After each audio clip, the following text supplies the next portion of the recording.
বা কারা যেন সৃজন ভাইয়াকে খুন করেছে। হোয়াট? কি বলছিস? এইটা হতে পারে না। এটাই সত্যি। কাল রাতে ট্রাক সামনে ধরা পড়েছিল ভাই, তারপরেই সৃজনকে খুন করে ফেলে রেখে গেছে। আর ট্রাক এখন পুলিশের হেফাজতে। খোঁজ নে, যে এই কাজটা করেছে তাকে আমি ছাড়বো না, মেরে পুঁতে রেখে দেব। সঞ্জয় বেরিয়ে যায়, তখন রুমে প্রবেশ করে জাঙ্কুক। কাকে মেরে রাখবে ভাইয়া? সেটা তো না জানলেও চলবে। সেখানে উপস্থিত হয় আরিম সাহেব। তোমার এইবারের নির্বাচনে দাঁড়ানো কি খুব প্রয়োজন ছিল জাঙ্কুক? তুমি না হয় আমার বিজনেস সামলাতে। এইসব নির্বাচন, মন্ত্রী, মিডিয়া, এসব যে তোমার জন্য নয়, ভেবে দেখো জাঙ্কুক। চিন্তা করো না বাবা, এইবারের নির্বাচনে আমিই জিতবো। বেকার ঝামেলা কেন নিচ্ছিস তুই? কে জিতবে আর কে হারবে সেটা সাধারণ জনতা ঠিক করবে, তাই নয় কি মন্ত্রী মশাই? এই বলেই জাঙ্কুক রুম থেকে বেরিয়ে যায়। তাই নাকি গাছ গাছ করে ওঠে। বাবা, তোমার ছোট ছেলেকে সামলাও। ছাড়ো, পরের বিষয় পরে দেখা যাবে। অন্যদিকে জাঙ্কুক সুগাকে নিয়ে বাইরে বের হয়। জাঙ্কুক যায় পাশের গ্রামের স্কুলের দিকে, যেটা এখন পরিত্যক্ত, যা নতুন করে খোলার পরিকল্পনা করছে জাঙ্কুক। তাহলে গ্রামের বাচ্চাদের দূরে পড়তে যেতে হয় না। এখানে এই স্কুলের যে অংশ ভেঙে পড়েছে সেটা 1 মাসের মধ্যে ঠিক করে দেওয়া হবে। 1 মাস পর এই স্কুল থেকে আবারও বাচ্চারা পড়তে পারবে। আর শিক্ষক শিক্ষিকা আগে যারা ছিলেন তারাই থাকবেন, আরও নতুন টিচার আনা হবে। আর এই এলাকাতে যাদের পাকা বাড়ি নেই তাদের 1 তলা পাকা বাড়ি করে দেওয়া হবে সরকারের পক্ষ থেকে। সামনে নির্বাচন, তাই তোমাদের মতো নেতাদের দরদর্শী দেখা মেলে। নির্বাচনের পরে কোথায় কি। জি ঠিক বলেছেন। দেখুন, জনসেবার নেতৃত্ব আমি গুলিয়ে ফেলি না। যদি আমি নাও জিতি, তাও সেই সকল কাজ হবে যা আমি কথা দিয়েছি। জিতলে আমার কাজ সুবিধা হবে আর তাড়াতাড়িও হবে, কিন্তু না জিতলে একটু সময় লাগবে, কিন্তু কাজ হয়ে যাবে। আমি আসছি। আর হ্যাঁ, বাকিটা আমার এই ভাই সুগা দেখবে। আরও কিছু প্রয়োজন হলে ওকে বলবেন। গাড়ি ড্রাইভ করছে সুগা, ব্যাক সিটে হেলান দিয়ে বসে আছে জাঙ্কুক। ভাই, আপনি না জিতলে কি যে হবে সেটাই ভাবছি। না ভেবে গাড়ি চালা, কলেজে যেতে হবে মিটিং শেষে। হঠাৎ কলেজে? এটা তো শিডিউলে ছিল না। সব কিছু তো থাকে না, গেলেই জানতে পারবি। মিটিং শেষে অবশেষে পৌঁছে জাঙ্কুক কলেজে। সোজা প্রিন্সিপালের অফিসে যায়, যেখানে প্রিন্সিপাল হিসেবে বসে আছে মিস্টার জ্যাকসন। আর ঠিক তার পাশে দাঁড়িয়ে আছে কিম তেইয়াং। আরে জাঙ্কুক সাহেব, আসুন আসুন, বসুন। আর এই যে তুমি দাঁড়িয়ে আছো কেন? তোমাকে যেমন বলা হয়েছে তেমন করো, না হলে এই কলেজ ডোনেশন পাবে না। এখন আসতে পারো। তিন মাথা নিচু করে চলে যায়। যাওয়ার আগে একবার শুধু জাঙ্কুকের দিকে তাকায়। তাকাতেই চোখাচোখি হয়ে যায় জাঙ্কুকের সাথে। জাঙ্কুক এতক্ষণ তেইয়াংয়ের দিকেই তাকিয়েছিল। তেইয়াং বেরিয়ে যেতে জ্যাকসন প্রশ্ন করার আগেই জাঙ্কুক প্রশ্ন ছুড়ে মারে। কি ব্যাপার, ডোনেশন নিয়ে কি চলছে? জ্যাকসন ভাবে, যেহেতু দুই ভাই তাহলে বলাই যায়, কারণ কাই যদিও বলতে বারণ করেছিল। কিছু না স্যার, আসলে কাই স্যার তেইয়াংকে একটা ফাইল নিয়ে তার অফিসে ডেকেছে আজ রাত 8টায়। বাকি তো বোঝেনি। জাঙ্কুক বাঁকা হাসে। আজ আসি তবে। এই বলেই জাঙ্কুক সেখান থেকে চলে আসে। মেন গেটের পাশে দেখা হয় তের সাথে। কি নাম? জি। বয়রা নাকি? না তো। তোমার নাম কি? কিম তেইয়াং। আজ নিজের ভালো চাইলে যেও না, আমার বোনের মতো তুমি, তাই বললাম। কিন্তু চল সুগা। দুজনে গাড়িতে বসে, জাঙ্কুক পিছনে আর সুগা ড্রাইভিং সিটে। তার মানে আপনি এই জন্য এসেছিলেন? রাত 8টা বাজে। তুই মনে মনে ভাবছি একা যাওয়াটা ঠিক হচ্ছে না। তার উপর তখন সুগাও বারণ করে গেল, কিন্তু তার হাত পাজে বাধা। এখানে না এলে চাকরি থাকবে না। অফিসে ভয়ে ভয়ে প্রবেশ করিতে। অফিস তখন পুরো ফাঁকা। তাকে বলা হয়েছিল একেবারে 3তলায় যেন চলে যাওয়া যায়। তাই তো সেই মতো 3তলায় গিয়ে কায়ের কেবিনে ঢোকে আর ফাইল রাখে। বেরানোর সময় কায় আসে। কি ডার্লিং, কই যাও এত তাড়াতাড়ি যে? তোমার যাওয়া নেই? Come baby. দেখুন, দূরে যান, আমার কাছে আসবেন না। আসলে তোমার সাথে রাত কাটাবো বলেই তো এত আয়োজন। দৌড়ে যাচ্ছ কেন? খাম খাম। এবার প্রাণপণে দৌড় দেয়, 5 তলা দিকে এগোতে থাকে। যদি কোনো রুম খোলা থাকে, এদিকে পিছু নিয়েছে কাই হঠাৎ কোত্থেকে দৌড়ে আসে শানছে। ভাই, পুলিশ এসছে, সাথে আছে ইন্সপেক্টর ইয়ানু। হোয়াট? পুলিশ এখানে কি করছে? জানি না ভাই। ইতিমধ্যে 5 তলার একটা রুম খোলাতে সেখানে টেবিলের নিচে লুকিয়ে থাকে তে। অন্যদিকে সঞ্জয় আর কাই যায় অফিসের মেন গেটে, সেটা খুলে পুলিশের সাথে কথা বলা শুরু করে। আপনারা এখানে? আপনি বর্তমান এমপি, শুনলাম আপনার উপর হামলা হওয়ার সম্ভাবনা আছে। এমন সময় এখানে সেখানে একা ঘোরা ঠিক নয়, তাই জন্যই এলাম আপনাকে গার্ড দিতে। ঠিক ওদের কথাবার্তার মাঝে উপস্থিত হয় সেখানে জাংকুক। আরে জাংকুক স্যার, আপনি এখানে? জাংকুক হালকা হাসে। আর বলবেন না, আমার প্রেমিকা আমার উপর রাগ করে আমাকে খুঁজতে খুঁজতে এখানে এসছে, যাতে রাগটা ভালোভাবে ঝাড়তে পারে। সেই জন্যই তো বড় ভাইয়া আমাকে কল করে এখানে আসতে বলল। জাংকুক এবার ভ্রু উঁচিয়ে তাকায় কায়ের দিকে। হ্যাঁ হ্যাঁ হ্যাঁ, 5 তলা আছে, তরুণী আছে, জানিয়ে যাও কে। জাংকুক এগিয়ে যেতে নেবে এমন সময় ইয়োনো জাংকুকে প্রশ্ন করে, বাবা আপনার প্রেমিকাও আছে? ভালো ভালো। জাংকুক একগাল হেসে উপরে চলে যায়, 5 তলায় গিয়ে নিজের রুমে যায়। জাংকুক ইচ্ছে করে তার রুম লক করে যায়নি আজ। সে আন্দাজ করছিল এমন কিছুই হবে। টেবিলের তলায় বসেই রাত কাটাবে নাকি বেরিয়ে আসবে? বুঝতে পারি এটা কাই নাই, মাথা তুলিয়ে একটু তাকিয়ে দেখে যে তার ভাই। কি হলো, কথা বলছে না কেন? আপনার ভাই আমার সাথে অসভ্যতা করছিল।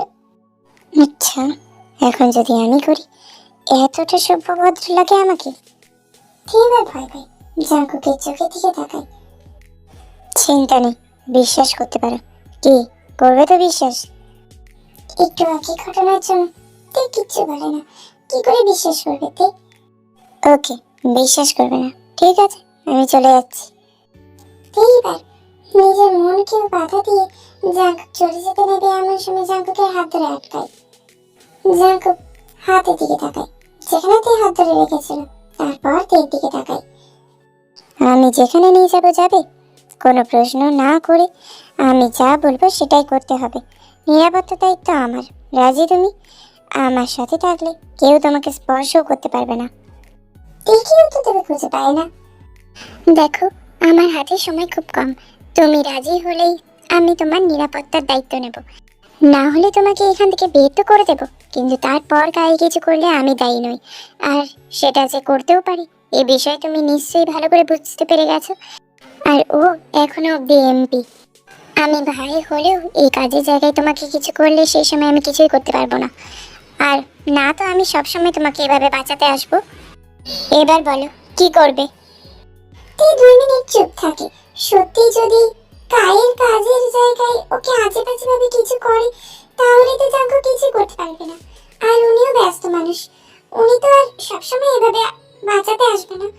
সব তো পাওয়ারেরই খেলা। তে মাথা নাড়িয়ে সম্মতি জানায়। সম্মতি পেয়ে জাগতের হাত ধরে হাঁটা দেয়। বাইরে নিয়ে এসে দেখা হয় ইয়োনোর সাথে, যেখানে কায়ের সাথে কথা বলছিল ইয়োনো। এভাবে মাস্ক দিয়েছেন কেন? আর আমাদেরও মুখ দেখাবেন না? এখানে তো আর মিডিয়া নেই। কিছু জিনিস গোপন থাকাই ভালো। রাজনীতি আর ব্যক্তিগত ব্যাপার একসাথে গোলাতে নেই, তাদের যত আলাদা রাখা যায় ততই ভালো। আশা করি আপনারাও গোপন রাখবেন এটা। আর ভাই, আমি আসছি। এই বলেই জাঙ্কু তেকে নিয়ে সেখান থেকে বেরিয়ে যায়। জাঙ্কু কাজ নিজে ড্রাইভ করছে। জাঙ্কু কল করে সুগাকে। কাজ কত দূর সুগা? চলছে ভাই, আপনি আস্তে আস্তে শেষ হয়ে যাবে। জাঙ্কুক এবার কল কেটে দেয়। সুগা বারণ করার পরেও কেন গিয়েছিলে? তুমি জানতে না অত রাতে যাওয়াটা ঠিক হবে না?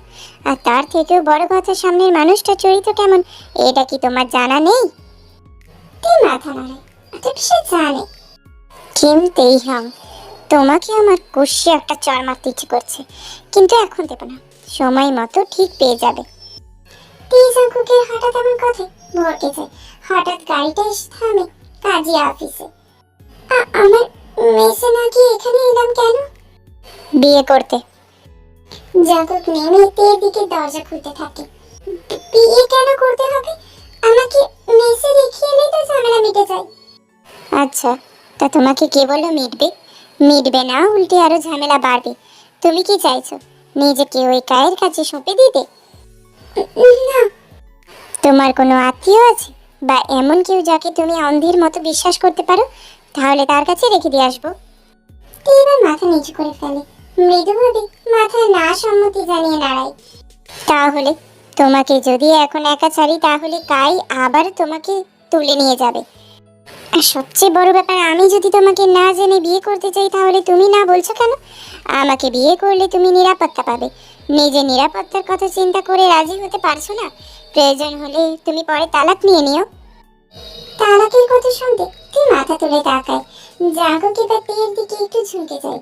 অত্যন্ত শান্ত অথচ কাট স্বরে বলে, এরপরেও যদি রাজি না হও তাহলে বিশ্বাস করো, যেখান থেকে এনেছি সেখানেই রেখে দিয়ে আসবো। আর এতক্ষণে পুলিশও নিশ্চয়ই চলে গিয়েছে, আর আমি শিওর ওই অশুভ ভাইও সেখানেই থাকবে। জাঙ্কুকের হুমকিতে যেন কাজ হলো। এই জাঙ্কুককে ঠেলে গাড়ি থেকে বেরিয়ে আসতেই জাঙ্কুকের হাত ধরে কাজী অফিসের ভেতরে চলে যায়, যেখানে সুগা আর আরো অনেকেই আছে। কাজী এসে বসে আছে। কিন্তু আমার কোনো আইডি নেই। তাহলে রেজিস্ট্রি থাক, কালেমা পড়ে বিয়ে হবে। আর হ্যাঁ সুগা, পাশের মসজিদ থেকে হুজুরকে ডেকে আনতো। সুগা বিরুদ্ধে জাঙ্কুকের কোনো হুঁশ নেই। সে ক্যান্ডি ক্রাশ খেলতে ব্যস্ত। ওড়না পাকাচ্ছে। হুজুর আসতে বিয়ে হয়ে যায় তাদের। তবে কবুলের সময় সময় নিলেও জাঙ্কুক একটুও সময় নেয়নি, ফটাফট কবুল বলে দেয়। বিয়ে শেষ হতেই সুগা সবাইকে মিষ্টি খাওয়াচ্ছে। হঠাৎ পাশ থেকে জাঙ্কুক উঠে তের সামনে এসে দাঁড়ায়। সপাটে এক চড় মারে তের গালে। উপস্থিত সবাই অবাক। সুগার হাতে মিষ্টি থেকে টপ টপ করে রস পড়ছে। কাউকে দিচ্ছে না, অথচ বাকিদের মুখে মিষ্টি নিয়ে রেখেছে, কিন্তু গিলতে পারছে না। কারণ জাঙ্কুক কোনোদিন রাগারাগি করে কোনো মেয়ের গায়ে হাত তোলেনি, এই প্রথম। কেন গিয়েছিলে ওখানে? যখন কাই তোমাকে প্রথমেই এত রাত্রেবেলায় শুধু একটা ফাইল নিয়ে যেতে বললে তখন বুঝতে পারোনি যে খারাপ ইন্টেনশন আছে? তার থেকেও বড় ব্যাপার, যখন অফিসে ঢুকেই দেখলে অফিসে কেউ নেই, তখন কেন গেলে ভেতরে? আমার যদি দেরি হয়ে যেত সেখানে যেতে, তখন কি করতে তুমি? একা একটা মেয়ে, সুযোগ সবাই নিতে চাইবে, শক্ত তোমাকেই হতে হবে।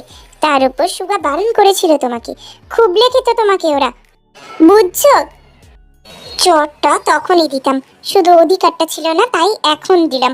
আজকের পর থেকে আমার অনুমতি ছাড়া এক পাও তুমি বাইরে দেবে না। সুগা এবার তের পাশে এসে দাঁড়ায়। জাঙ্কুক বেরিয়ে গিয়ে গাড়িতে বসেছে। সুগা তেকে নিয়ে গিয়ে গাড়িতে বসায়। কোথায় যাব? যেখানে যেতে বলেছি। আমাকে একটু নিচে নামিয়ে দিয়েন। সরি ভাবি, এখানে তোমার কোনো কথাই চলবে না। এখানে ভাইয়ের কথাই শেষ কথা। আমরা যাচ্ছি কোথায়? কাই যখন বিল্ডিং এ যেতে বলেছিল তখন তো এত প্রশ্ন করনি, তাহলে এখন করছো কেন? টিয়া কিছু বলে না, হতাশার প্রচুর। বাইরে তাকিয়ে বসে আছে। জাঙ্কুক আবারও গেম খেলায় ব্যস্ত, আর চোখে তাকিয়ে দেখি তের কাণ্ড কীর্তি। এই হলুদ সালোয়ার কামিজে দারুণ মানিয়েছে মেয়েটাকে। প্রথম যেদিন রাস্তায় দেখেছিল সেদিনই এটাই পরেছিল তে। আবারও গেমে মন দেয় জাঙ্কুক। সুগা গাড়ি নিয়ে সোজা জাঙ্কুকদের বাসায় পৌঁছায়। ড্রয়িং রুমে বসেছিল সবাই।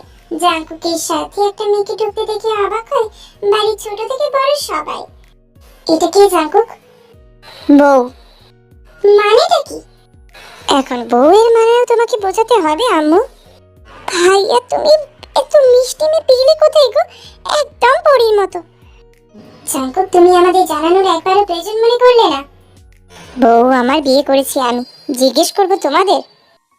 কখন করেছো? মাত্রই। মেয়ের পরিবারের সাথে দেখা করিও আগামীকাল। মেয়ের পরিবার এখন থেকে আমি, ওর ফ্যামিলি নেই। চলেতে ভাইয়া। তোর ভাবি আজও টায়ার্ড, কাল কথা বলিস। জাঙ্কুক এবার থেকে নিয়ে নিজের রুমে চলেছে। রুমে ঢুকে দরজা লক করে দেয়। ফ্রেশ হয়ে নাও, যাও। তে কোনো কথা না বাড়িয়ে ফ্রেশ হতে চলে যায়। রাতে খাওয়া দাওয়ার পর জাঙ্কুক নিজের রুমে গিয়ে বসে। তেও এসেছে কিছুক্ষণের মধ্যে। এখানে এসে বসো। তে জাঙ্কুকের কথা মতো জাঙ্কুকের পাশে গিয়ে বসে। এখানে না, সামনের সোফায় গিয়ে বসো। তে আবার উঠে গিয়ে সামনের সোফায় গিয়ে বসে। মন দিয়ে শোনো, এই বাড়িতে যা হবে সেটা নিয়ে তোমাকে অত ভাবতে হবে না। আর বাড়ির বাইরে যাবে না, গেলে আমাকে বা সুগাকে বলবে। আর এই বাড়িতে কাই থাকলে জিমিন না হলে বিয়মগুর সাথেই থাকবে, না হলে আমার রুমে এসে দরজা বন্ধ করে থাকবে। কেউ কিছু বললে বলবে আমি বলেছি। আর আমার সাথে স্বাভাবিক হওয়ার চেষ্টা করবে। ছোট থেকে ছোট ব্যাপার আমার কাছেই শেয়ার করতে পারো, নির্দ্বিধায় বলতে পারো যে কোনো কথা, বুঝছো? জি। এই নাও, এটা আমার নাম্বার, এটা নিয়ে রাখো। আর এটা হলো সুগার নাম্বার। ইতস্তত বোধ করবে না, যখনই মনে হবে ফোন করবে। পেরিয়ে গেছে 2 দিন। আজ নির্বাচনের ফল প্রকাশের দিন। জাঙ্কুকের করা আদেশ সে না ওঠা অব্দি এই যেন এই রুমের বাইরে না যায়। জাঙ্কুক কোথায়? ঘুমোচ্ছে। আর কি বউ এনেছে কে জানে, জাঙ্কুকে ওঠায়নি পর্যন্ত। আসলে আম্মু, ভাইয়ার অনুমতি ছাড়া একটা জিনিসও ভাইয়ার ঘর থেকে কেউ আনতে পারবে না। সেখানে পরিত ভাইয়ের বউ, অনুমতি নেই তাই বের হয়নি। ওই নিয়ে আসার পর থেকে মুখে মুখে কথা বলা শিখে গেছিস দেখছি। ভাবির নাম কিম তেইহাং, সরি চিয়ান তেইহাং। চাইলে তে বলে ডেকো আম্মু। ওই মেয়ে বলে ডাকলে ভাইয়ার কাছে খবর আছে, ভেবে বলো। খালাম্মা চা করে দিই। দে। আর বড়টা তো জাঙ্কুকের বিয়ের রাত থেকেই ঘরে ফেরেনি, ফোনও বন্ধ। কোথায় আছে কে জানে। জাঙ্কুকের ঘুম ভাঙে চুরিটা বাজে। জাঙ্কুক চোখ মেলে তাকায় সামনের দিকে, দেখি আয়নার সামনে সালোয়ার কামিজ পরে শুধু স্নান করে ভেজা চুল মুছছে। এইভাবে সামনে এসো না, হয় নিজে ঝলসে যাবে, না হলে আমি মরবো। আর কিছুদিনের অপেক্ষা, সব ঠিক হয়ে গেলে দূরে চলে যাব। আরে আপনি উঠেছেন? সুগা ভাইয়া ফোন করেছিল মাত্রই। জাঙ্কুক এবার ঘুম থেকে উঠে বসে, সুগাকে ফোন লাগায়, তারপর চলে যায় গোসল করতে। কি বলে যায় তার জন্য যেন পাঞ্জাবি বের করে রাখি, কিন্তু জাঙ্কুকের কাবাডে সব সাদা। তা হতাশায় ভালো করে দেখে যে সেখানে সব কটা ডিজাইন আলাদা। বের করে একটা সোনালী সুতোর কাজের পাঞ্জাবি। জাঙ্কুক গোসল করে বেরিয়ে এসে তৈরি হয়ে নেয়, তারপর হঠাৎ করে দেখে জড়িয়ে ধরে। অভিনন্দন তে, তুমি আজ থেকে এমপি জিয়ান জাঙ্কুকের বউ। আপনাকে অভিনন্দন। জাঙ্কুক রুমে দরজা খুলতে এক এক করে আসে জিমিন, বিয়মগু, জিন, আরিন। অভিনন্দন জানিয়ে তারপর চলে যায়। তেও যেতে নেবে এমন সময় জাঙ্কুক হঠাৎই বলে ওঠে, সবাই চলে গেলেও তুমি কোনোদিন চলে যেও না আমাকে ছেড়ে। জাঙ্কুক অফিসে গিয়েছে, সেখানে কায়ু উপস্থিত। আমার জায়গা ছিনিয়ে নিলে তো ভালো করলি না। আস্তে ভাইয়া, উচ্চ স্বরে কথা বলে স্বাস্থ্যের জন্য ক্ষতিকারক। চেঁচামেচি কেন করছো কাই? বেশ বেশ, তবে আমিও ব্যবসা নিয়েই থাকবো, কিন্তু আমার কাছে যেন জাঙ্কুক নাক না করে। বাড়ি যাচ্ছি আমি বাবা। এই বলে কায়ু বেরিয়ে যায়, পিছন পিছন বেরিয়ে যায় আরেম সাহেব। জাঙ্কুকের এখন একটা মিটিং আছে। হঠাৎ কিছু একটা মাথায় আসে, সুগাকে ডাক দেয়। জি ভাই। বাড়ি চল, গাড়ি বের করে এক্ষুনি। কিন্তু ভাই আপনার মিটিং ক্যান্সেল করে ইমিডিয়েটলি, বউকে বাঁচাতে হবে। সুগা বুঝে গেছে কিছু একটা গন্ডগোল আছে। এই মেয়েটাকে এখানে কে এনেছে? ও জাঙ্কুকের স্ত্রী। কি? ভাইয়াকে বিয়ে করলো কি করে? এই মেয়ের চরিত্র ঠিক নেই, সেই কথা ভাই জানে? তোমরা জানো, প্রথমে আমাকে সিডিউস করতে চেয়েছিল, কিন্তু আমাকে বাগিয়ে আনতে পারেনি, তাই ভাইকে পেয়েছে। তে মাথা নিচু করে নীরবে চোখে জল ফেলছে। কি বলিস? মেয়ের চরিত্রের দাগ আছে? হ্যাঁ, মেয়ে আবার। দেখো সত্যি বেরোতেই কিরকম মাথা নিচু করে চুপ করে আছে। চুপ করে আছে মানেই দোষ ওর, এটা কে বলেছে তোমাকে ভাইয়া? আসল সত্যি বললে এখানে দাঁড়াতে পারবে তো? আর সবাইকে পরিষ্কার বাংলায় একটা কথা বলে যাচ্ছি, কান খুলে শুনে রাখো। তে আমার স্ত্রী, তেকে অপমান করা মানে আমাকেও অপমান করা, আর আমি আমার অপমান সহ্য করব না। একটা দুদিনের মেয়ের জন্য তুই আমাদের সাথে এমন ব্যবহার করছিস জাঙ্কুক? দুদিনের হোক বা 2 মিনিটের হোক, এটাই সত্যি যে তে আমার স্ত্রী। তার অপমান আমি সহ্য করব না। ওকে অপমান করলে বা উঁচু স্বরে কথা বলে আমি বলে যাব তার সাথে আমার কি সম্পর্ক। আমি কিন্তু তাকে ধ্বংস করে দেব। ঠান্ডা স্বরে বলা কথাগুলো শুনে তে নিজেরও ভয় লাগতে শুরু দিয়েছে। রুমে এসো। জাঙ্কুকের পিছু পিছু গিয়ে তে রুমে ঢুকতেই দরজা লাগিয়ে দেয় জাঙ্কুক। তেকে দেওয়ালের সাথে চেপে ধরে। লাগছে। তুমি কি এতটাই বোকা নাকি বোকা সেজে থাকো? এত বোকা হলে এমপিকে চালাবে কি করে? নিজে প্রতিবাদ করতে শেখো। আত্মসম্মান নিজের কাছে, এটা নিজেকেই রক্ষা করতে হবে। লাগছে। জাঙ্কুক এবার তেকে ছেড়ে দেয়। হঠাৎ করে জাঙ্কুকের ফোন বেজে ওঠে। ভাই, খবর আছে। কি? জাঙ্কুক একবার তের দিকে তাকিয়ে তারপর বারান্দায় চলে যায়। আচ্ছা, উনি এত ভালো কেন? বাড়ির বাকি সবার থেকে আলাদা। ভাই, অনিকাইকে কেউ মেরে ফেলেছে। অনিকাই? ঠিক খবর জানিস তো? সি ভাই। আচ্ছা, কাল দেখবো এই ব্যাপারটা নিয়ে। জাঙ্কুক এবার রুমে যায়। দেখি তুই চুপ করে বিছানায় বসে আছে। হাতে ব্যথা পেয়েছো? লেগেছে কোথাও? না। তাহলে? কিছু না, এমনি মন খারাপ। ঘুমিয়ে পড়ো, সব ঠিক হয়ে যাবে। তে এবার বিছানায় গিয়ে শুয়ে পড়ে। আর জাঙ্কুক ডিভানে। তে তাকিয়েছে সাদা সিলিং এর দিকে। মনটা ভীষণ খারাপ। পেরিয়ে গেছে কিছুদিন। তে জাঙ্কুকের সাথে তেমন সহজ না হলেও জাঙ্কুক কিছুদিন ধরে ভীষণ অদ্ভুত কাজ করছে। হুটহাট থেকে চুমু খাচ্ছে। এই যেমন কিছুক্ষণ আগে গ্রামে স্কুলে যাওয়ার আগে চুমু খেয়ে গেল। তে বাগানে গেছে। খুব সুন্দর এই বাগানটা, কিন্তু পাশে একটা রুম আছে যেটা তালা দেওয়া। অবাক করা, পুরো বাড়িতে সিসিটিভির আন্ডারে, এমনকি বাগানটাও, বিশেষ করে ওই ঘরের দিকটা যেটাতে তেকে খুব টানছে। ওই ঘরটার আশেপাশে না হলেও 10 জন গার্ড বসানো রয়েছে। কেমন আছে ওই ঘরটায়? আর ওই ঘরের আশেপাশে তো গার্ডই বা কেন?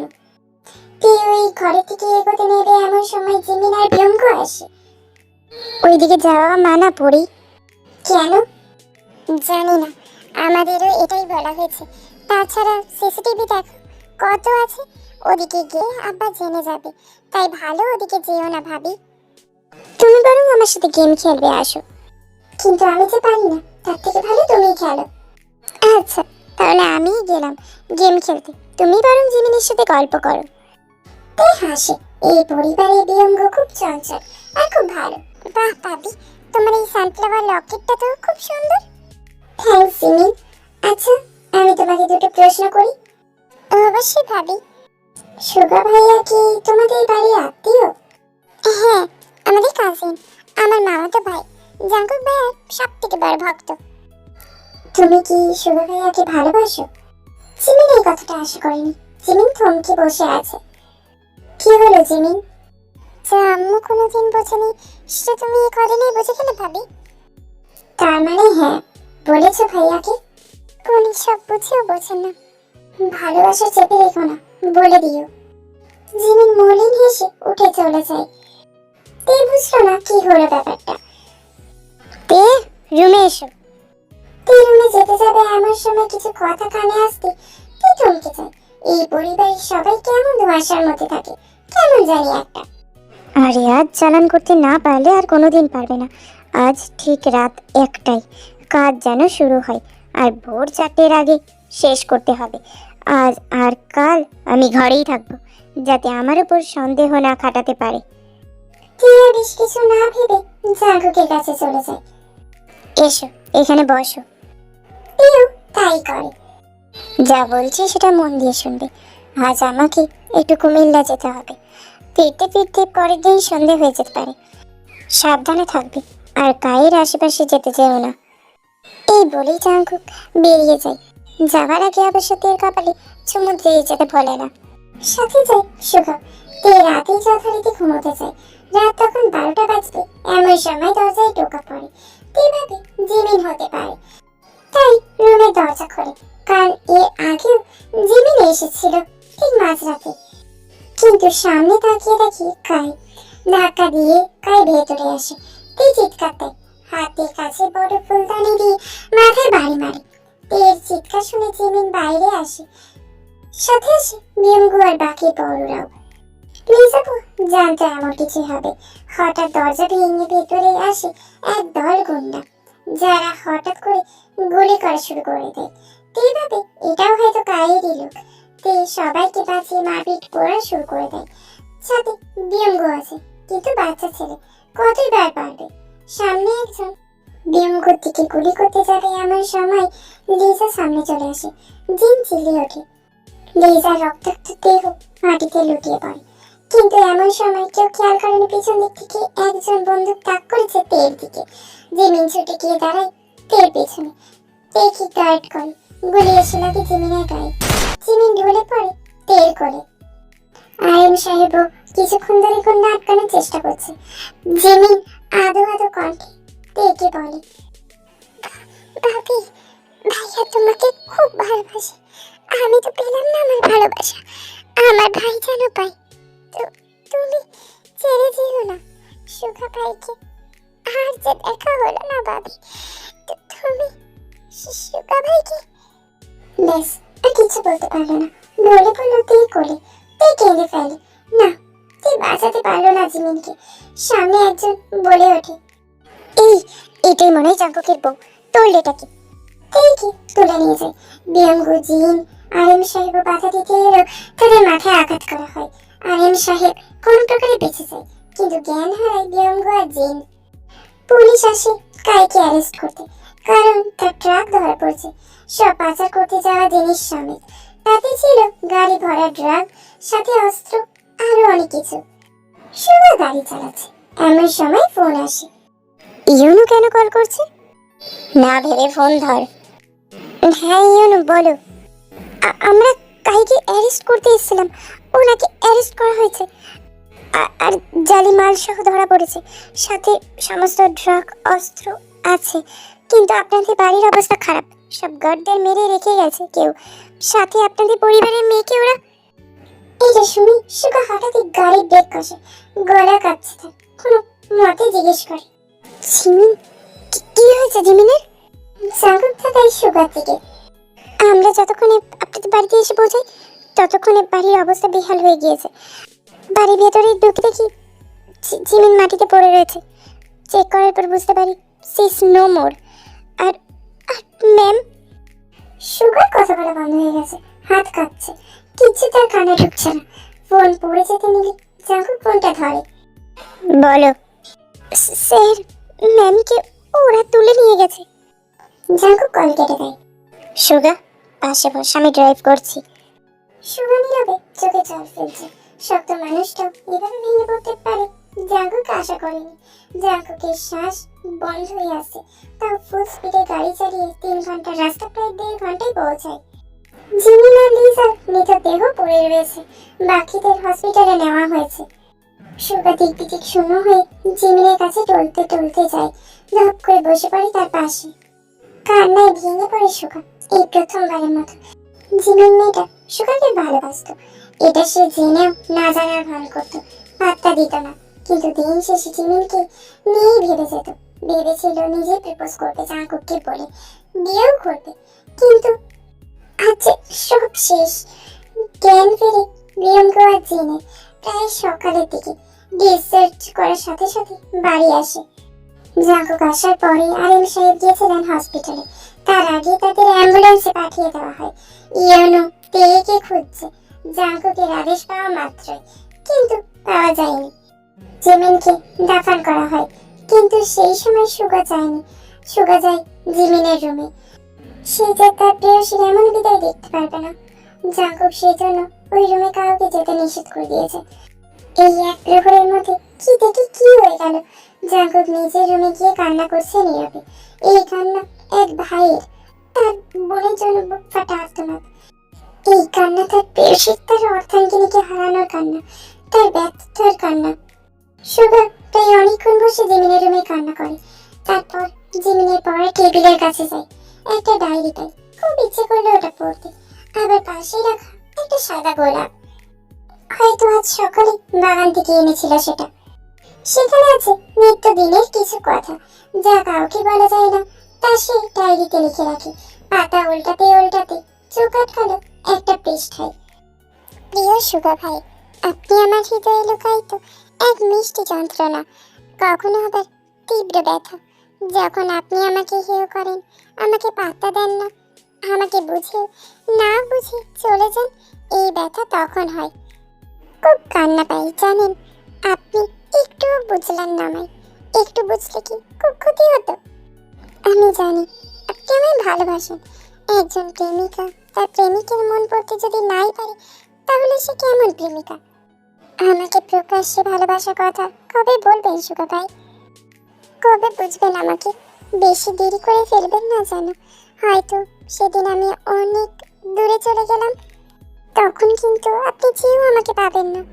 জানেন, আমাকে আজ ভাবে বললো ভালোবাসা মানুষকে নাকি ভালোবাসার কথা জানিয়ে দিতে হয়। আমি তো আপনাকে জানাতে চেয়েছি, কিন্তু আপনি ততবারই আমাকে এড়িয়ে গেছেন। পরে বুঝলাম সকলের জন্য হয়তো এই ভালোবাসা নয়, এটা সকলে পায় না। আচ্ছা সুগা ভাই, আপনি আমাকে কেন ভালোবাসি বললেন না? ছলবে হারার কাঁধে বইরা যখন গেলাম সামনে ফিরা, শেষবারও দেখলাম মায়াবাড়িরে এক সাজে সাজবার বেলা সদাই শাড়ি হারে চড়াই ঘুমে আসা জয় ঘুমে আমার আমি কাঁদি ডাকি না সুগা এবার কান্না আটকাতে পারে না, দৌড়ে বেরিয়ে যায়, চিমনে কবরের সামনে যায়, হাতে সেই সাদা গোলাপ। হঠাৎ বৃষ্টি নামে। ভালোবাসি জীবিত, অনেক বেশি ভালোবাসি। তুমি তুমি নিজেও জানতে না আমি ঠিক কতটা পাগল তোমার প্রতি। তোমার ছোট থেকে ছোট জ্বরেও আমার এই বুকটা পুড়ে যেত কেন ছেড়ে চলে গেলে। আমি তোমাকে ছাড়া আর কাকে চাইতাম বলো? আর একটু অপেক্ষা করতে পারলে না? আমি ঢাকায় এসেই তোমাকে বিয়ের প্রস্তাব দিতাম। কেন এমন হলো? আমাদের কাহিনীর শেষটা কেন জিমি, কেন? হঠাৎ সুগার মনে হলো যে তার কাঁধে কেউ হাত রেখেছে। দেখি জিমি জড়িয়ে ধরে জিমিনকে। আমাকে ছেড়ে কোনোদিন যাবে না তো জিমি? না, সবাই বলছে নাকি তুমি মারা গিয়েছো। এটা আবার হয় নাকি? সবাই ভুল, তাই না? তুমি একবার বলো। আমি আমি খুব ভালোবাসি, আমি আমি খুব ভালোবাসি। সব চাওয়া কি পাওয়া যায় সুগা ভাই? দেরি হয়ে গেছে, অনেক দেরি। আমাকে যেতে হবে। না না, তুমি কোথাও যাবে না, আমার কাছেই থাকবে। ভালোবাসি জান, কেন বুঝো না? জাঙ্কুক ভাইয়ের সাথে এটা সেটার অজুহাতে কি প্রতিদিন বাড়িতে আসা শুধুমাত্র যে তোমার জন্য। আর তুমি বলে আমি নাকি এড়িয়ে যেতাম? কার থেকে এড়িয়ে চলবো? নিজের থেকে। তুমি যা আমাতেই ভাসু করো, তোমাকে কি করে ভুলে যাই? কি করে ভালো না বেসে থাকি? কান্না করে না সুগা ভাইয়া, বাড়ি যান। ভাইয়া যে বেশি প্রয়োজন আপনাকে, সে যে বউ হারিয়েছে। ভাইয়া বড্ড ভালোবাসে দিয়ে ভাবিকে, তাকে ছাড়া বাঁচবে না। কারোর ভালোবাসা তো পূর্ণতা পাক, আমারটা নাই বা পেল। জান আপনি, আমাকে যে এবার যেতে হবে। সব শেষে একটাই কথা বলতে চাই, যে সামনাসামনি কোনো দিন বলতে পারি। ভালোবাসি আপনাকে সুগা ভাইয়া, অনেক বেশি ভালোবাসি। সুগা এবার কান্না করতে করতে পাশে তাকিয়ে দেখি কেউ নেই। তার কল্পনা মাত্র ছিল। আবারও কেঁদে উঠে সে। এই দুনিয়া দেখে ব্যর্থ প্রেমিকের আর্তনাদ। সন্ধ্যার দিকে বাড়ি ফিরে সুগা। ভাই তে ঠিক আছিস তুই? আমাকে যে ঠিক থাকতেই হবে, আপনাদের ভালোবাসা মেলানোর দায়িত্ব যে আমার উপর। জাঙ্কুক মলিন হাসি। অন্যদিকে তে অজ্ঞান হয়ে পড়ে আছে। পাশে আছে বোগামা জিসু আর জেনি। তে পিট করে চোখ মেলে তাকায়। হুট করে কেঁদে দেয় সে। আরে আরে কান্না কেন করছিস ভীমা? চিমিকে বাঁচাতে পারলাম না আম্মু, তোমরা একটু আগে আসতে পারলে না? কি করবো ম্যাম, ট্রাকের ব্যাপারটা দেখতে গিয়েই তো দেরি হলো। তে আবারও কেঁদে ওঠে। আর কেঁদো না ভি, জানো বোগাম, একজনের ভালোবাসা পূর্ণতা পেল না আজ। আর কান্নাকাটি করিস না, যা ফ্রেশ হয়ে নে। প্রায় 2 মাস পর বাড়ি ফিরলি। ভি মলিন হাসি। বোগাম এসে জড়িয়ে ধরে তার ভিকে। ফ্রেশ হয়ে এসে নাস্তা খাচ্ছে ভি আর বোগাম আর জেনি। জিসু খাবার খাচ্ছে। ম্যাম, আপনি অফিসে কবে যাবেন? আপনি ছুটি নিতে পারেন 1 মাস, কিন্তু কাল একবার আপনাকে যেতে হবে অফিসে। স্যার দেখা করতে চেয়েছেন। ওকে, তবে ছুটি এখন নেব না। সে কি ভি, তুই যে বলেছিলি মিশন কমপ্লিট করে বিয়ের জন্য 1 মাস ছুটি নিবি, এখন? থাক না আন্টি, ওকে জোর করেন না। আর মাথায় তোলো না। কি রে, জবাব দে। এইবার অস্বস্তিতে পড়ে যায়। খাবার শেষ করে আমার রুমে আসো, তোমাদের সাথে কিছু কথা আছে। আমার খাওয়া হয়ে গেছে, আমি আসি ম্যাম। না, তুমিও রুমে আসো। এবার সবাই যাইতে রুমে। বলো, কি হয়েছে? আসলে এই মিশনটার জন্য আমার আর জাঙ্কুকের বিয়ে হয়ে গেছে। পরিস্থিতির চাপে পড়ে তখন বিয়ে না করলে আমি ওই বাড়িতে ঢুকতে পারতাম না, আর সব প্রমাণ জোগাড়ও করতে পারতাম না। জাঙ্কুক মানে এমপি, এটা তো মিথ্যে বিয়ে। তাহলে তালাক নিয়ে নেবে। উনিও নিশ্চয়ই ঠিক বুঝবেন। দেবেন না, উনি আমাকে তালাক দেবেন না, কারণ উনি দেখে খুব ভালোবাসেন। কি করব বুঝতে পারছি না। পরের দিন নিয়ে যাই যথারীতি অফিসে। সেখানে উপস্থিত হয় ইয়োনো। ইয়োনো এই মিশনের একটা পার্ট ছিল। তিনি হলো গোয়েন্দা বিভাগের লিডার, তাই তাকেই দায়িত্ব দেওয়া হয় সব থেকে বড় বড় মিশনগুলো, যেগুলো একটু জটিল। আর এই সকল মিশন করতে তিনাই ছদ্মবেশ। এমনকি মিশন চলাকালীন কার সাথে যোগাযোগ রাখে না, তার এটাই নিজস্ব স্টাইল। অবস্থা কেমন বাড়ির ইয়োনো? সুগা স্যার আর জাঙ্কুক স্যার তো একেবারে ভেঙে পড়ছেন। সুগা স্যার জিমিন ম্যামের জন্য, আর জাঙ্কুক স্যার আপনার জন্য। কিন্তু কিডন্যাপটা, ওটাই তো ভাবাচ্ছে ইয়োনো, ওটাই তো ভাবাচ্ছে। যাকে আমি আসি। তবে হ্যাঁ, এই কিডন্যাপটার পেছনে মেবি ওই কায়ের হাত ছিল না। দিয়ে যাই জিমিনের কবরের কাছে, তবে পুরোপুরি ডেকে এসছে, যাতে কেউ তাকে চিনতে না পারে। পারলাম না জিমিন, তোমার কথা রাখতে পারলাম না। নেতা মশাইকে যে আমাকে ছেড়ে আসতেই হলো, এটাই যে নাটক ছিল। তোমাদের তোমাদের আসল ভালোবাসাটা আমি বাঁচাতে পারলাম না। এদিকে দেখো, তুমি একটা নকল ভালোবাসা বাঁচানোর জন্য প্রাণ দিয়ে দিলে। এই বলে পেয়ে যাই বুগানের কাছে, যে তের জন্য অপেক্ষা করছিল। তখন একটা বাচ্চা আসে। আপু, এই ফুলগুলো রাখেন, কিন্তু আমার কাছে যে এখন খুচরো পয়সা নেই। বাচ্চাটা দেখি কিছু না বলে ফুলগুলো হাতে দিয়ে চলে যায়। হঠাৎ মনে পড়ে একদিনের কথা, যখন জাঙ্কুক দেখে একটা লকেট আর গোলাপ দিয়েছিল। লকেটটা এখনো সেই সানফ্লাওয়ার লকেটটার পাশেই পড়ে আছে। সেখানে লেখা ছিল ভালোবাসি, আর একটা নাকফুলও ছিল, যেটা এখন তেল নাকে জলজল করছে। ডিপার্টমেন্টের সবাই থেকে প্রশ্ন করেছে বড় চুল রাখা নিয়ে, কারণ তে বরাবরই ছোট চুল রাখতো। জাঙ্কুকের পছন্দ বলে তের ছদ্মবেশে যখন ছিল তখন সে কাটেনি। বুগাম তের সাথে কথা তো বলছে, কিন্তু তে ভাবছে অন্য কথা, নিজেকেই প্রশ্ন করে যাচ্ছে। তবে কি আমি জাঙ্কুকে? না না না। পেরিয়ে গেছে 3টে মাস। এই 3 মাসে অনেক কিছু বদলেছে, কিন্তু জাঙ্কুকের কথা তে বলতে পারছে না। বরং সব সময় মাথায় একটা নামই ঘুরছে, সেটা জাঙ্কুক। রাতে ঘুমাচ্ছে তে, হঠাৎ মনে হলো কেউ তাকে গভীরভাবে স্পর্শ করছে। জাঙ্কুক, ছাড়ুন আমাকে। 3 মাস পেরিয়ে গেছে, অথচ এই জাঙ্কুকের কথা মনে পড়ে তোমার? খুব মনে পড়ে, সারাদিন। কেন পড়ে বলুন তো? ভালোবাসো তাই। কিন্তু আমি তো বুগানকে। কি হলো বলো, কি বলতে চাও বলো। আমি তো বুগানকে ভালোবাসি। জাঙ্কুক এবার রাগে আয়নাটা ভেঙে দেয়।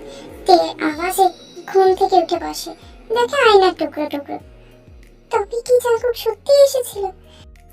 আমি কি জাঙ্কুককে সত্যি ভালোবেসে ফেলেছি? বিয়ের বন্ধন কি এমনই হয়? এত জোর? ওয়েট, কিন্তু জাঙ্কুক এখানে আসবে কি করে? ও তো এই বাড়ির ঠিকানা জানে না। তের মনে বাড়ি খায় হাজার প্রশ্ন। তে এবার বুগামকে ফোন করে। হ্যালো বুগাম, তুমি কোথায়? কেন তে, আমি তো লন্ডনে। কি, কবে গিয়েছো? 2 মাস আগে। মানে? তাহলে এই 2 মাস ধরে তুমি আমাকে কোনো গোলাপ আর কোনো চিঠি পাঠাওনি? তুমি পাগল হয়েছো? আমার সবে মাত্র 2 থেকে 3 দিন হলো মিশন কমপ্লিট হয়েছে। আমি তোমাকে কিভাবে চিঠি পাঠাবো? কিন্তু অনেকগুলো সরি, মিশনটা ইম্পর্টেন্ট ছিল, তাই তোমাকে না বলেই চলে এসেছি। তুই কিচ্ছু বুঝতে পারছ না। ফোনটা হঠাৎ করে কেটে দেয়। তবে কি জাঙ্কুক হঠাৎ করে দিয়ে মনে পড়ে লকেটটার কথা। লকেটটা ভালোভাবে লক্ষ্য করে দেখতে পাই একটা চিপ বসানো, তার মানে এটাতেই ট্র্যাকার লাগানো আছে। জাঙ্কুকে এসেছিল তার মানে। আচ্ছা, আমি কেন জাঙ্কুকে নিয়ে এত ভাবছি? মন থেকে একটাই উত্তর আসে, ভালোবাসিস তুই ওকে। তুই অস্থির মন এবার জাঙ্কুকে কল করে বসে। বলো জান, এত অস্থির হচ্ছে কেন?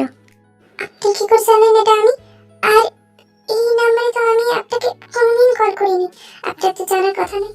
আর আমি অস্থির হচ্ছে এটাই বা আপনি কি করে জানলেন? বউ আমার, আর বউয়ের সামান্য ফোন নাম্বার জানবো না? বউয়ের সামান্য মনের পরিস্থিতি বুঝবো না? এই ঠোঁটের কোণে মৃদু হাসি রেখা ফুটে ওঠে নিজের অজান্তে। আপনার কি জানি দেখতে খুব মন করে, কেন বলুন তো? তাই দেখতে মন করে? জাঙ্কুক হুট করে তার সামনে চলে আসে। তোমার জন্য যেখানে জান হাজির, সেখানে জাঙ্কুক তো হাজির হবেই। দেখো এবার। আপনি এখানে? জাঙ্কুকের বেলার দৃষ্টি তাকিয়ে আছে তের চোখের দিকে। এতক্ষণ জাঙ্কুক যখন এসেছিল তখন ঘর অন্ধকার ছিল, বাইরের আলোতে আলোকিত হচ্ছিল তের নাক ফুলটা আর তের মুখটা। কিন্তু এখন তের লাইট অন করে বসে রয়েছে, জাঙ্কুক তার সামনাসামনি বসা। ওনা ছাড়া আমার সামনে এই প্রথমবার আসলে। তের হোশ ফেরে, কিন্তু ওনা খুঁজে পাই না। পারবি বা কি করে? তে তো নিজের ঘরে টপার ফুল প্যান্ট পরে ঘরে, ওনা ধরি না নাই। বিশ্বাস করো জান, আজ আমি কন্ট্রোল হারাবো। তবে I will be gentle, promise you. May I? এই দোস্ত করতে থাকে। জাঙ্কুক তের মনোভাব বুঝতে পারে, আর কোনো কথাই শোনে না। জাঙ্কুকের ভেতরে হঠাৎ করে রাগের উৎপত্তি হয় যখন তে বুকামকে ভালোবাসি বলে। জাঙ্কুকে দেখে কি তেকে এক টান দিয়ে নিজের কাছে টেনে নেয়।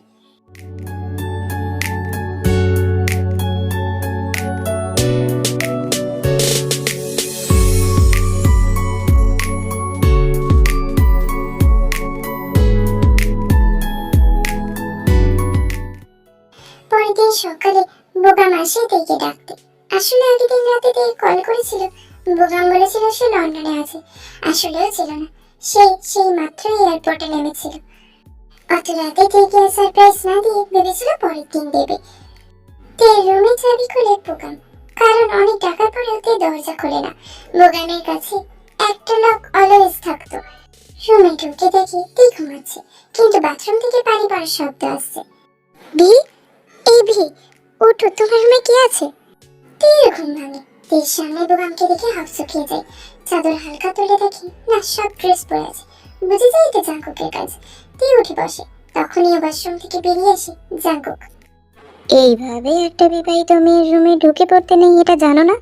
সারপ্রাইজ দিতে এসে যে নিজে সারপ্রাইজড হয়ে যাবে এটা বুঝতে পারেনি বোগাম। আপনি আপনি এখানে কেন? তের সাথে বিয়েটা আপনার নকল, তাহলে কিসের এত অধিকার? আপনি এখানে কেন এসেছেন? তাই নাকি? কাল রাতে যা হলো তাও কি নকল? লুকুচি থেকে দিকে তেমনি দুলজ্জা পাই, এইভাবে বলে নাকি কেউ?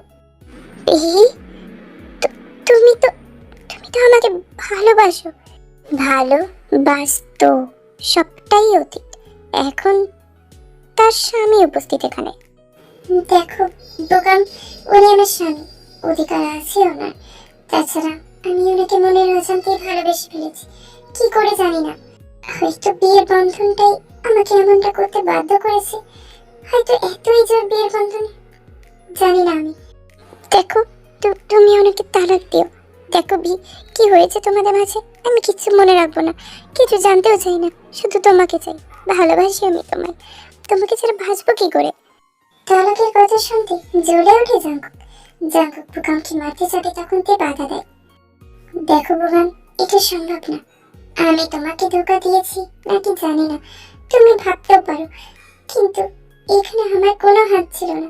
ওনাকে আমি ভালোবেসে ফেলেছি, মনের অজান্তেই হয়তো ভালোবেসে ফেলেছি। কিন্তু বোগাম, তুমি ডিপার্টমেন্টে যাবে, তোমার বিরুদ্ধে অভিযোগ আছে, সেটা আমি খতিয়ে দেখেছি। আশা করছি তুমি পালিয়ে যাবে না। বোগামের চোখে এবার জল টলটল করছে, তবে সেটা অন্য কারণে। বোগাম নিঃশব্দে ঘর থেকে বেরিয়ে যায়। যে সুখের নাম শুধু দুঃখ দিতেই জানে, তবু সুখের সেদিন ভুলবো কি করে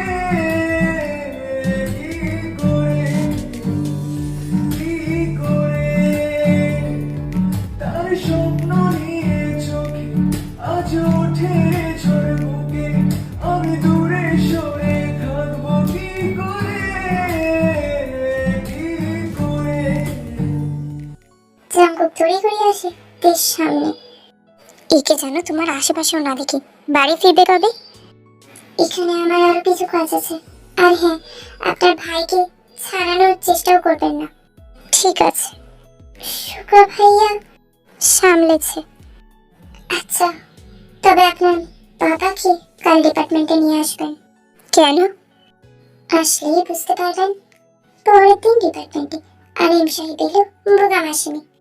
আমার বাবাকে ট্রাক অ্যাক্সিডেন্টের নাম করে কি মেরেছে আরেম সাহেব? তে তুমি? ম্যাম বলুন ম্যাম, এটা আপনার বাড়ির ড্রয়িং রুম নয়। ম্যাম, আমি কিচ্ছু করিনি। আপনি কি আমাকে বোকা ভেবেছেন? যেদিন আমার ওপর হামলা হয় সেদিন আমাকে নিয়ে যাওয়ার থেকে সবাই আটকালেও আপনি যেভাবে আটকাচ্ছিলেন সেটা দেখে তো পুরোটাই নাটক মনে হচ্ছিল। ঠিক সেই দিনের মতো যেদিন আমার বাবাকে ট্রাক অ্যাক্সিডেন্টের নাম করে মারা হচ্ছিল, সেই দিনে তো আপনি একই নাটক করছিলেন, তাই না? বাঁচানোর নাটক। আপনি জানতে পেরে গিয়েছিলেন যে আমার বাবা মিস্টার জেহব আর আমি তার মেয়ে, তাই না? আইন সাহেব মাথা নিচু করে ফেলে। মিস্টার জেহব আপনার কালোবাজারি অনেক আগেই ধরতে পেরে গিয়েছিল, তাই ওকে সরালেন। আর আমাকেও সেই কারণেই সরাতে চাইলেন, কারণ পাশে আমি যদি ধরতে পেরে যাই ওই ড্রাগ পাচারে আপনি আছেন। এটা কায়ের জন্য নয়, কাই তো মাত্র গুটি। তাহলে ওকে নিশানা বানিয়ে কাজ করতে থাকলেন আপনি, কারণ আপনি জানেন ধরা পড়লে কাই পড়বে, আপনি নন। কিন্তু জানেন না আমি কি জিনিস। যদিও এতে আমাকে সাহায্য করেছে জাঙ্কুক। আইএম সাহেব এবার পাশে পাশে জাঙ্কুকের দিকে তাকায়। কি করতাম বলো? বউ আমার গোয়েন্দা, এটা আমি একদিন রাতেই জানতে পেরে যাই। এই জাঙ্কুককে ফাঁকি দেওয়া অত সোজা নয়। ধরা পড়ে বাগানের ঘরে যাওয়ার সময়। এখন বুঝতে পারছি বউ আমার ধরা দিয়েছে ইচ্ছে করে সেই দিন, কারণ একমাত্র আমার সাহায্য পেলেই ওকে কেউ কিচ্ছু বলবে না। ঠিক মুচকি হাসি। সেদিন রাতে সিসিটিভি ড্যামেজ করে জাঙ্কুক আর ওই ঘর থেকে সব কাণ্ডকীর্তির প্রমাণ পেয়েছি আমি। তবে অনাকাঙ্ক্ষিত একটা নাম পাই, বোগাম। আর বেশ কিছুক্ষণ জেরা চলার পর তে বেরিয়ে আসে জেরা করে, সাথে বেরিয়ে আসে জাঙ্কুকও। সেখানে আর কাউকে ঢুকতে দেওয়া হয়নি, একমাত্র জাঙ্কুকের ক্ষেত্রে জাঙ্কুকে আলাদা করে ঢুকতে দেওয়া হয়েছে। জেনি, বোগাম কোথায়? বোগাম স্যার এখনো আসেননি ম্যাম। Let's go. কোথায়? আপনি বাসায় যান, আমি বোগামের ঘরে যাব। কখনো না, তোমাকে একা ছাড়বো কি করে? মিস্টার জিয়ন জাঙ্কুক, আপনি আমার কাজে হস্তক্ষেপ করতে পারবেন না। জাঙ্কুক এবার মেনে চলেছে। বউ তার এখন অফিসিয়াল কাজ করছে, তাকে ঘেঁচতে দেবে না। তে, জেনি আর ইয়নু যায় বোগামের বাসাতে। তে অফিস থেকে আসার কারণে বোগামের বাড়ির লক নিয়ে আসেনি, তাই ইয়নু দরজা ভাঙার চেষ্টা করছে। তে মনে মনে ভাবে, পালাতে বারণ করেছিলাম, আজ সকালে অব্দি তুমি ছিলে জাস্ট সাসপেক্টেড, এখন থেকে তুমি ক্রিমিনাল। এটা বলতে বলতে ইয়ানা দরজা লক করে ফেলে, কিন্তু তিনজনের ভেতরে ঢুকতেই আটকে ওঠে। ফ্লোর দিয়ে রক্তের বন্যা বয়ে যাচ্ছে, যেটা অবশ্য শুকিয়ে গিয়েছে। ড্রয়িং রুমে টেবিলের কাছে আসতে বোগামের নিথর দেহটা টেবিলে মাথা রেখে পড়ে আছে। সেখানে একটা কাগজ যেটাতেও রক্তের ছাপ লেগে আছে, পাশে একটা পেন পড়ে আছে, কিছু ফাইল আর একটা পেন ড্রাইভ। তে কেঁপে ওঠে, চোখ ভিজে আসছে। তে কাঁপা কাঁপা হাতে সে কাগজটা নেয়। আমার মন রাজ্যের রানী তে, প্রিয় চেয়েও অতি প্রিয় তুমি, আমার কালো আধারে জীবনের উজ্জ্বল নক্ষত্র তুমি, আমার বাঞ্জারা মন জমিনের একমাত্র সুগন্ধি ফুল তুমি, আমার ঠোঁটের হাসি তুমি, আমার চোখের মনি তুমি, আমার অক্সিজেন তুমি। কিন্তু দিন শেষে বুঝলাম আমার একতরফা ভালোবাসা তুমি, আমার শীতল দেহের উষ্ণতা তুমি। তুমি ছাড়া আমি নিস্তেজ হয়ে যাচ্ছি, আস্তে আস্তে ঠান্ডা হয়ে যাচ্ছে আমার শরীর। কেন বুঝলে না আমায়? না, দোষ দেব না তোমাকে, কারণ তোমাকে দোষ দেওয়ার অনুমতি যে সঙ্গে আমার নিজেরও নেই। জাঙ্কুক তোমার স্বামী, তাকে ছাড়া তোমার পক্ষে থাকা অসম্ভব, তার উপর একটা ক্রিমিনালের সাথে। কখনো না, বিশ্বাস করো আমি ভালো ছিলাম। এই 2 মাস আগে যখন আমি একটা মিশনে যাই, তখন পরিচয় হয় কায়ের সাথে। কাই আমাকে ফাঁসায়। আমার কাছে কোনো প্রমাণ ছিল না যে আমি নিজেকে প্রুভ করব। তারপর আস্তে আস্তে জড়িয়ে যাই তাদের সাথে। নারী পাচার, অস্ত্র পাচার, ড্রাগস পাচার, সবের সাথে ইয়নুর কাছে আমি মাপ চাইছি। ওর ভাইকে আমি মেরেছি কারণ ও সব প্রমাণ পেয়ে গেছিল। ও যদি একবার মুখ খুলতো আমার লাইসেন্স ক্যান্সেল হয়ে যেত। আমি আমি কি করে নিজেকে বাঁচাতাম বলো? আমি চেয়েও যে এইসব থেকে বেরোতে পারছিলাম না। সেজনকেও আমি মেরেছি। তারপর তারপর থেকে এইসব শুরু হয়। ওরা আমাকে বারবার বারবার বলতে থাকে আমি যদি এইসব থেকে বেরোই ওরা তোমাকে মেরে ফেলবে। নিজের প্রাণের থেকেও প্রিয় তুমি, তোমাকে মুহূর্তে দেখতে কি করে পারি? তার উপর তুমি তো এইসব ব্যাপারে কিচ্ছু জানো না। মানছি তুমি একজন অফিসার, নিজেকে নিজেকে সবসময় প্রোটেক্ট করবে, কিন্তু পিঠ পিছে আঘাত সেটা কি করে করতে বলো? আমি তোমাকে মরতে দেখতে পারতাম না, তাই তাই তো জড়িয়ে পড়লাম এইসবের সাথে। জাঙ্কুকের বাসায় সেদিন হামলা করাই আরিম সাহেব, কারণ হয়তো একটাই, জাঙ্কুকের কাছ থেকে তোমাকে সরিয়ে নেওয়া, জাঙ্কুকের কাছ থেকে সবকিছু হাতিয়ে নেওয়া। কারণ তিনি তার আগের দিন জানতে পারেন পরিবারের সকল সম্পত্তি তার নামে নয়, জাঙ্কুকের নামে আছে। আমি যদি খুব ভুল না করি এর প্রমাণ পেয়েছো মিশনের সময়, যখন জাঙ্কুকদের বাসায় তুমি ছিলে, তাই না? তবে তুমি পেয়েছিলে কিছু প্রমাণ, আর এই টেবিলে এই চিঠির পাশে সমস্ত প্রমাণ রইল। আমার রেখে যাওয়া এই প্রমাণ তোমায় অনেক সাহায্য করবে, আর আরিমের কুকীর্তির সমস্ত প্রমাণ এতেই পেয়ে যাবে। এই জীবনে তোমায় পাওয়া হলো না, এটাই আবার পাপের শাস্তি। আচ্ছা, ভালোবাসা এত কঠিন কেন? আচ্ছা, যারা ভালোবাসা পেয়ে যায় তাদের অনুভূতি কেমন হয়?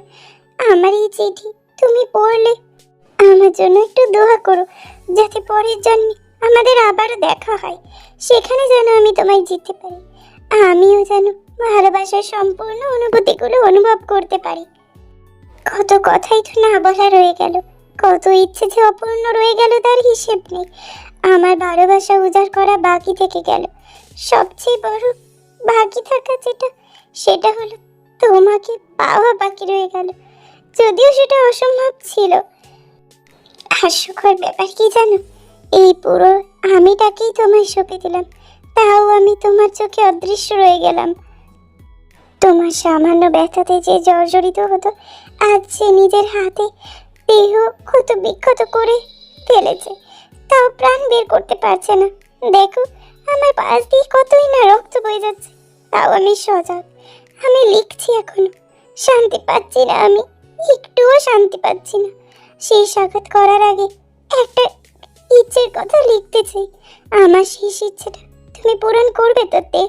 ওহ না, তুমি তো আমার যাই হোক, আমার দাফানের আগে আমাকে একটা সাদা গোলাপ দেবে তো? পরের জন্মে এই সাদা গোলাপ নিয়েই আমি তোমার সামনে দাঁড়াবো, তোমাকে আমার করে চাইবো। তুমি ভাবছো তো সাদা গোলাপ কেন, লাল দিয়ে নয় কেন? কারণ তুমি আমার নিশিত জীবনের শুভ্রতা, তুমি যে নির্মল, কোমল, পবিত্র, যেখানে একটুও ময়লা নেই। তুমি আমার জীবনের প্রেয়সী ছিলে, আর এখন তুমি হয়ে এলে আমার জীবনের সর্বনাশী। তোমার জন্য ছোট কবিতা লিখতে মন যাচ্ছে খুব, জানো?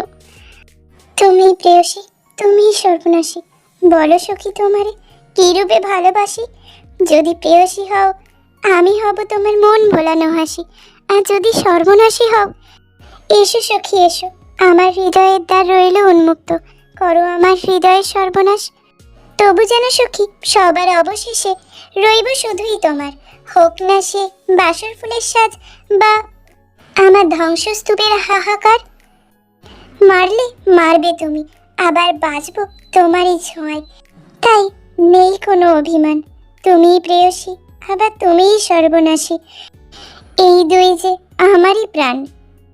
যদি দহন হয়ে আসো তুমি, হব আমি ছাই, এই ভস্যে ললাটেকে তোমারই যেন পাই। নিজের হাতে গরল যদি পেয়ালা ভরে দাও, অমৃত সমান পান করব যদি তুমি তাহাই চাও। নাই বা পেলাম এই জীবনেতে কোনো সুখ, প্রলয়ের মাঝেতেও চাই দেখিতে কেবল তোমারই হাসি মুখ। প্রেয়সী হয়ে আদর দিও, সর্বনাশী হয়েই মেরো, পরের জন্মে তোমারই হব, তবু হতে পারবো না তো আর কারো। কান্না করো না তে, পরের জন্মে হবে তো আমার, যদি না হও ক্ষতি নেই, তারও পরের জন্মে আবার না হয় আসবো তোমার সামনে নিজেকে তোমার নামে করে দিতে। আমাদের আবারও দেখা হবে হয়তো। ইতি এক ব্যর্থ প্রেমিক। তে অজয় কান্না করছে। ইয়নো আর জেনি মিলে বডি সরিয়ে দিয়েছে। তে এখনো কান্না করেই যাচ্ছে। এমন সময় কেউ তের কাঁধে হাত রাখে। তে কান্না করতে করতে ঘুরে তাকায়, দেখে জাঙ্কুক। তে স্নেহের স্পর্শ পেতে আবারও ফুপিয়ে ওঠে। জাঙ্কুক এক ঝটকায় তেকে তার বুকে টেনে নেয়। তে জাঙ্কুককে জড়িয়ে ধরে কান্না করতে থাকে। কান্না করে না তে, বুগাম তার পাপের শাস্তি পেয়েছে। এমন পাপের শাস্তি পাওয়া কি খুব জরুরি ছিল? শেষটা তো অন্যভাবেও হতে পারতো। বুগাম জেলে থাকলে কিছু বছর পর ছাড়া পেয়ে যেত তো, নিজের জীবনটা অন্যভাবে শুরু করতে তো পারতো। তে সব শেষ যে তোমার মনের মতো হবে সেটা নাও হতে পারে। আল্লাহ এমন চেয়েছেন, তাই হয়েছে এমনটাই। তে এবার তাকায় ইয়নোর দিকে। ইয়নো, জেনি পোস্টমর্টমের পর আমাকে একটু খবর দিও। আমি দাফন কাজে থাকবো। জাঙ্কুক, আমাকে একটু সাদা গোলাপ ফুল এনে দেবেন? কেন? বোকামকে দেব, তার যে শেষ ইচ্ছে ছিল। জাঙ্কুকের ভিতরে ভিতরে রাগ লাগলো, সে কিছু বলে না। আচ্ছা বেশ, এনে দেব। পেরিয়ে গেছে প্রায় 7-7টা বছর। এখন তে আর তার আম্মু জাঙ্কুকের বাসাতেই থাকে। আজ তের পিচি বাবুর 5 বছরের জন্মদিন। আব্বু, আব্বু, আম্মু কোথায় আব্বু? কাজে গিয়েছে আব্বু। আর তুমি কোথায় যাচ্ছ আজ? কোথাও যাচ্ছি না আব্বু। ছোট আব্বু। বলো আমার জান। ছোট আব্বু, তুমি আজও আমার সাথে জামা কাপড় পরে ঘুরবে? সুগার চোখের কার্নিশ পেয়ে এক ফোঁটা জল গড়িয়ে পড়ে। যার জীবনটাই একজন নিয়ে চলে গেল, তার পোশাকের রং আর কি বা হতে পারে আমার জান? তুমি আমাকে আমার জান বলে ডাকো। আমার জান মানে কি? মানে আমার জীবন। তাহলে তোমার জীবন তো তোমার কোলেই আছে, তাহলে আমি গেলাম কোথায়? কি ভাইয়া, এবার কি উত্তর দেবেন? সুগা হেসে ফেলে। ঠিক আছে, কোন রঙে দেখতে চাও আমাকে তুমি বলো আমার জান? নীল, নীল রং আমার খুব পছন্দের। আম্মু রেডি হবে, চলো। সুগা সেখান থেকে চলে যায়। তুমি আমার সাথে কথা বলবে না আম্মু? কেন? আজ তো আমি তাড়াতাড়ি চলে এসেছি, তাহলে আমার উপর রাগ কেন? তুই একবার তাকাই জাঙ্কুকের দিকে, ভ্রু নাচিয়ে জিজ্ঞেস করি কি হয়েছে। জাঙ্কুক ঈশ্বরতে বলে সে কিছুই জানে না।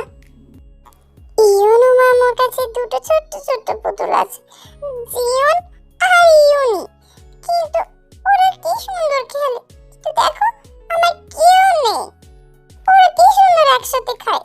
এদিকে তোমরা কাজে চলে গেলে আমি আমি কারোর সাথে খেলতে পারি না। কার সাথে খেলবো তখন আমি? আব্বুকে বললাম, আব্বু বলে নাকি তুমি রাজি না। আম্মু তুমি রাজি হয়ে যাও না, আমারও অমন একটা খেলার সাথে চাই। তেরে চোখ গরম করে দেবে জাঙ্কুকের দিকে। সে এখন তেরের দিকে তাকে মিটি মিটি হাসছে।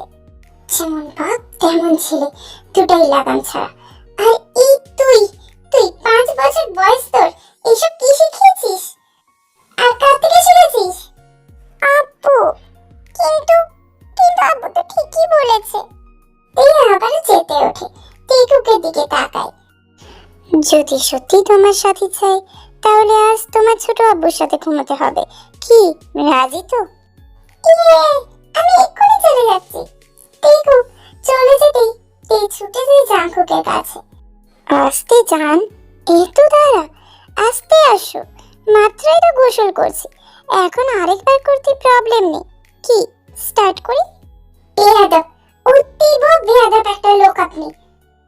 এই বলেই গোসল করতে চলে যায়। টিকুকের জন্মদিন পেরিয়ে যায়। রাতে জাঙ্কুক দেরি করে রুমে আসে। পার্টির লোকদের সাথে কথা বলে বিদায় দিতেই সময় পেরিয়ে গেছে কিছুটা। জাঙ্কুক রুমে এসে দেখে তে বারান্দায় আর বার্থডে শাড়ি ছেড়ে একটা লাল রঙের শাড়ি পরেছে। জাঙ্কুক গিয়ে পিছন দিক থেকে জড়িয়ে ধরে। কি ব্যাপার লাল পরি, আজ আমাকে সিডিউস করার জন্য একেবারে উঠে পড়ে লেগেছে দেখছি। এবার জাঙ্কুক তের গলায় মুখ গুজে দেয়। তে কেঁপে ওঠে। এত নড়াচড়া করে না জান, এক বাচ্চার মা হয়েও এত কাঁপাকাঁপি ব্যাপার না। আমি তোমার সব কম্পন দূর করে দিচ্ছি জান। এই বলেই তেজে ডিস্কোতে শুরু করে। তারপর হঠাৎ তেজে কোলে তুলে নেয়, বিছানায় নিয়ে যায়। তারপর একে অপরের মাঝে ডুব দেয়। স্নিগ্ধ চাঁদের আলো আবারও সাক্ষী হয় এক ভালোবাসার পূর্ণতার।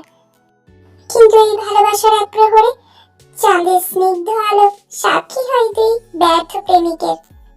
একজনকে নিজের স্নিগ্ধ আলোতে সিক্ত করছে ব্যালকনির ডিভানে, আরেকজনকে কবরে।